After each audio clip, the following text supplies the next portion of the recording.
porque uma mulher está casada com alguém ou ela tem um parceiro que ela tem que querer sempre fazer sexo com esse homem, correto?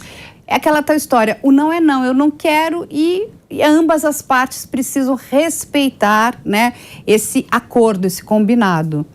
Sabe, Carla, quando a gente convive, o direito ele é uma leitura e nortes para uma convivência em sociedade em que direitos são preservados, direitos eles não são violados, os limites de cada um.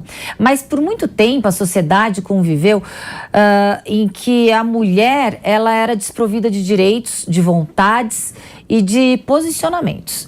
Muitas vezes a gente até tem não só a situação em que era uma obrigação marital, em que a mulher deveria necessariamente prover o sexo àquele seu marido, também tínhamos teses de defesa em que quando o homem se sentia atraído, às vezes sem o conjunto probatório ali fático demonstrado, ele poderia, para legítima defesa da honra, matar aquela mulher, e aquela tese ela era aceita em júri.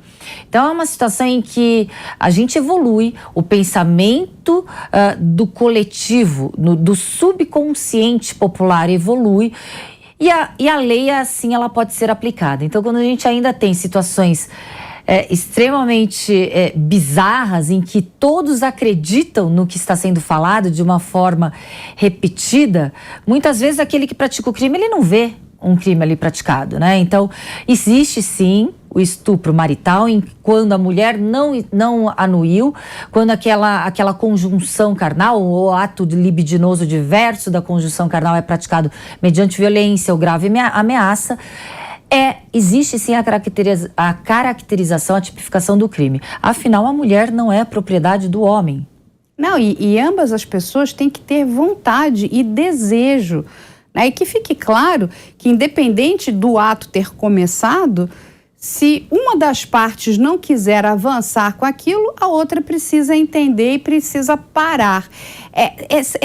Essa dúvida que fica na cabeça das pessoas, então, que é um dos argumentos que está sendo usado lá na Espanha pelo Daniel Alves. Não, ela começou, ela já tinha me dado um beijo, já existia algo ali. Enfim, existia algo na cabeça dele, né? E ele criou aquele cenário para abusar, para estuprar essa mulher. E olha o que aconteceu, né? Porque as pessoas... E tem uma outra máxima que eu gosto muito, que as pessoas gostam de dizer, mas eu não sabia. Bom, então se não sabia, tem que saber, né? É o mínimo. Você tem que saber que você não pode abusar de uma mulher, que você não pode violentar essa mulher, que você não pode estuprar essa mulher, porque caso você o faça, você vai responder perante a justiça. E a gente sabe que a lei é bastante rígida nesses casos.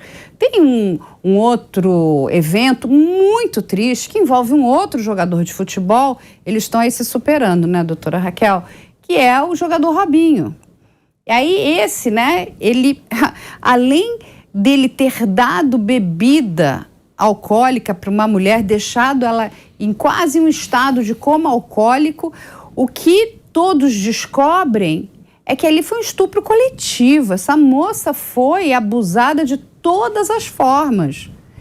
E ele fala assim, não, mas ela queria, ela estava gostando.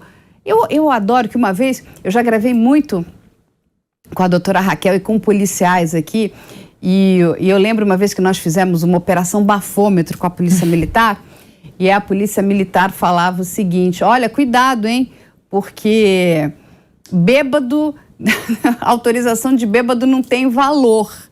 Porque se você usar isso, lá na frente a justiça vai dizer o seguinte, mas ele estava bêbado, logo ele não tem condição nenhuma de autorizar nada. É a mesma coisa. Uma pessoa que está fora do seu controle, ela não autoriza nada. Autoriza? Não, inclusive pode até ser caracterizado estupro de vulnerável, porque a vulnerabilidade ela não é somente caracterizada pelo fator idade.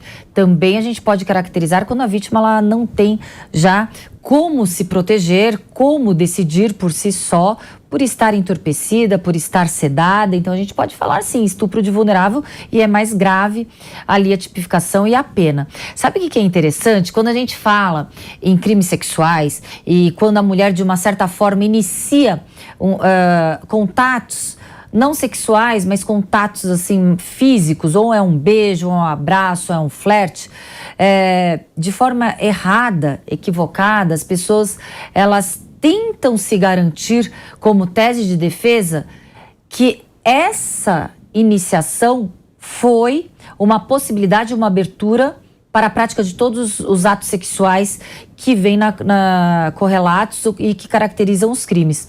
Porque se falássemos de homem, quantas vezes a gente também pode entender que um homem inicia atos que envolvem de forma mais íntima, ou um beijo, ou um abraço, e ele de repente ele não quer mais dar continuidade, ou ter uma intimidade maior, ou ter um ato sexual. É muito mais difícil aquele homem manter a situação adequada, fisiológica, para o coito, para o coito vaginal, pela cópula, né? Então a gente percebe que a mulher ela fica em extrema desvantagem, porque apesar de falar não, ela não consegue se proteger nem pela força física, nem pela forma anatômica e principalmente por preconceitos e situações que descaracterizam ela como vítima. Porque parece que a gente compreende, a gente entendeu assim, a gente aprendeu assim, que se a vítima se colocou lá numa situação de flerte, de paquera, ali ela deu salvo-conduto, ela liberou completamente o seu corpo e a situação para o que venha na consequência. Então, isso que é difícil as pessoas entenderem, que quando você falou de forma bem tangente que não é não, até o limite. Qual é o limite do crime? Quando não existe uma anuência, uma concordância, quando a outra pessoa não consentiu.